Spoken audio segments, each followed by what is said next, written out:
me quede bien esta cortina no va a ser un desafío tan grande como todo lo que les quiero contar de la localidad de Sarmiento. Tiene 2 ríos, uno es falso. Tiene 2 lagos, uno está seco.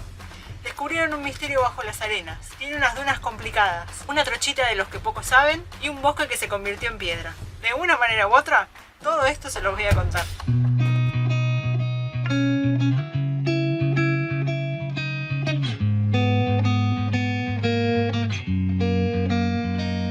Sarmiento está en el centro-sur de la provincia de Chubut.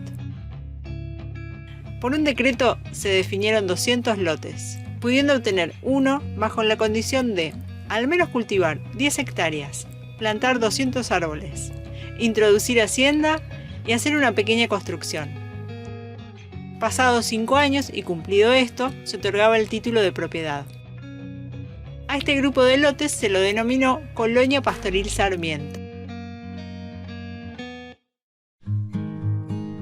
Los lagos Múster y Colehuapi constituyeron un solo lago. La actividad humana a partir del siglo XX, la utilización del agua, el uso, digamos, en agricultura, en hidrocarburos, para consumo humano de diversas ciudades, ha agravado la situación.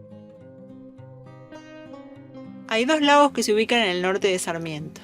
El lago Múster no solo permite la pesca y los deportes, sino que suministra el agua potable a Comodoro Rivadavia, Radatili, Caleta Olivia y a esta localidad. Hace muchos años atrás, este lago se dividió en 2, dando lugar al este al lago Colue-Huapi. Pero este lago tiene una particularidad. Ya el lago desde hace al menos 2000 años más o menos que sufre una fluctuación en su superficie, estoy hablando del Colehuapi, sufre una fluctuación en su superficie importante. O sea, al ser un lago de muy poca profundidad, cuando está cargado de agua, enseguida cubre una superficie muy grande. Cuando en los periodos secos, donde hay poco ingreso de agua, se reduce enormemente.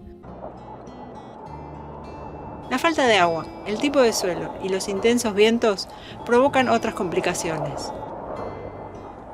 Como podemos ver, la casa de Héctor quedó totalmente tapada por la arena. El 31 de diciembre de 2021 escuchó crujir el techo, las chapas cedieron y finalmente comenzó a entrar la arena. Lamentablemente no pudo sacar muchas de sus pertenencias, que quedaron sepultadas bajo toneladas de arena.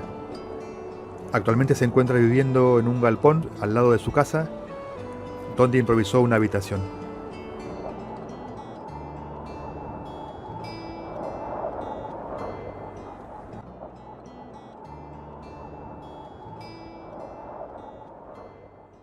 Está directamente relacionado con las dunas que están causando serios problemas en las casas tanto de Héctor Martínez como de Luis Kruger.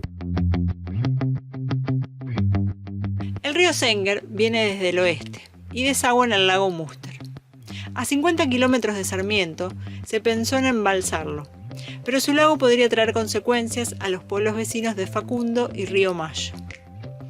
Un afluente que comunica el lago Múster al Colue-Huapi toma el nombre de río Senger, pero como no es el cauce principal, se lo ha denominado falso río Senger.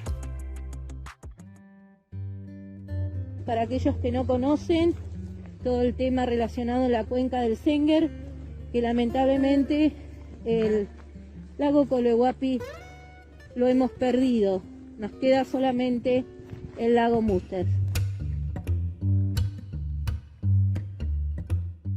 No están preservando el Múster en este momento. No hay una política de preservación y salir a controlar los cientos de canales que hay, que se llevan millones de litros de agua, tomando políticas para revertir y que esto no vuelva a suceder.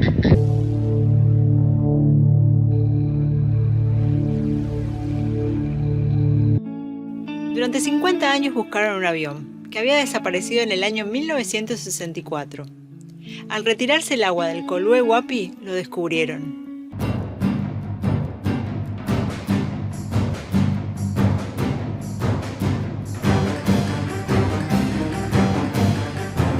Ferrocarril de Comodoro Rivadavia, Sarmiento, inaugurado en 1912. Esta línea cumplió una función vital para la ganadería de la zona, además de realizar el transporte de coque de petróleo, azufre, fuel oil y querosén en vagones cisterna. El transporte ferroviario fue de suma importancia para la economía de la provincia.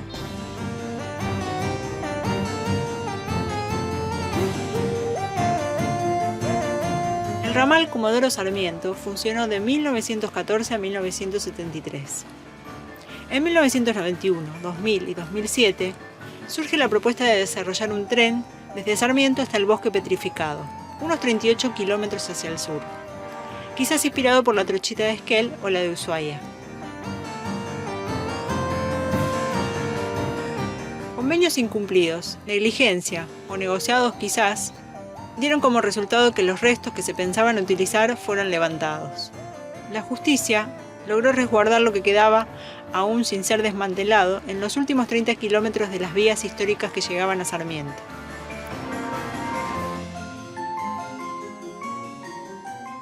Más unos cuantos kilómetros por pavimento hasta que después encuentres el ripio.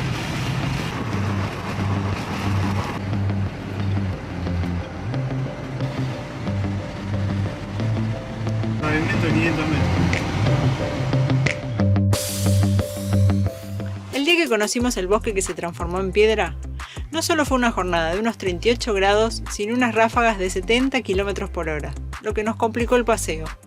Pero le hicimos frente al acceso de ripio, que no está en muy buenas condiciones, y al viento, y conocimos esta reserva, que es la más grande e importante del mundo en su tipo.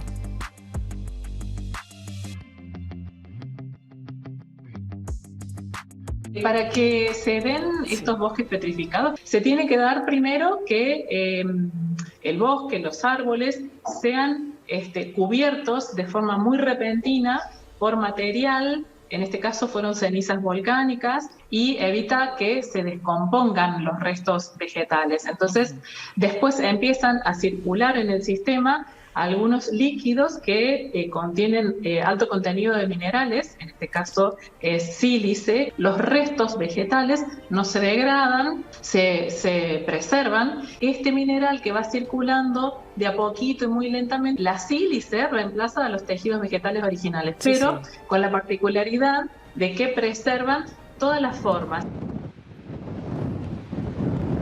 Se me vuelve el gorro.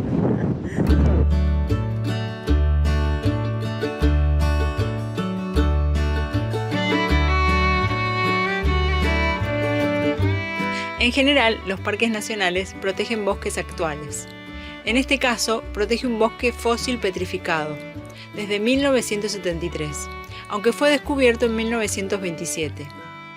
Además de restos de troncos de árboles, también vimos hojas, ramas, frutos, astillas y semillas.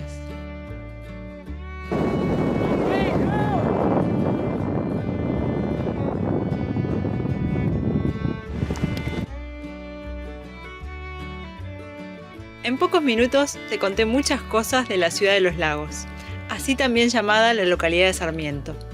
El museo, el parque temático de los dinosaurios, el monumento a Gato y Mancha, la sala histórica de Malvinas y varios puntos turísticos más nos quedan pendientes para un próximo viaje. Por supuesto, en este último tiempo, pese a